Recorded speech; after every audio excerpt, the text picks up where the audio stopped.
Assalamu alaikum qarindoshlar. 2 kun burun bir bayonot kelibdi. Seyit Tatanchi Surgun hukumatning prezidenti bo'lib deb saylandi. Bu yolg'on gap. Biz bu saylovni noyabrda o'tgan yili o'tkazib bo'ldik. Shu yerda Nurgul Savut saylandi.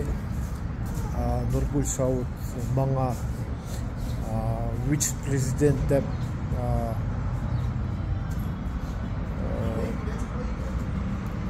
şu vaziyetni man qo'ydi.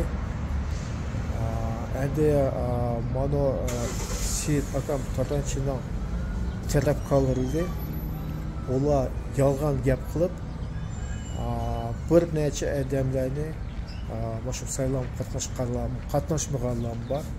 Ularni ministerlik vazifalarni qo'ydi deb shu bayonot qildi. Endi men ular bilan hech bir aloqam yo'q.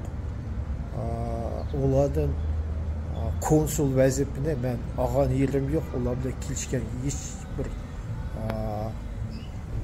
yo'l yo'qdi. Bu endi noiti bir xatarli ish bo'ldi. Bütünler Uyghur xalqini ahmoq qilib bular yolg'on deyishib, shunda bayonotni chiqadi. Bularning ishi noiti durust bo'lmadi, yolg'onchi bo'lib chiqdi. Seyit akamning undaq bo'lganini men hech qachon o'ylamagan. Men uni hurmatlagan, bilimlik,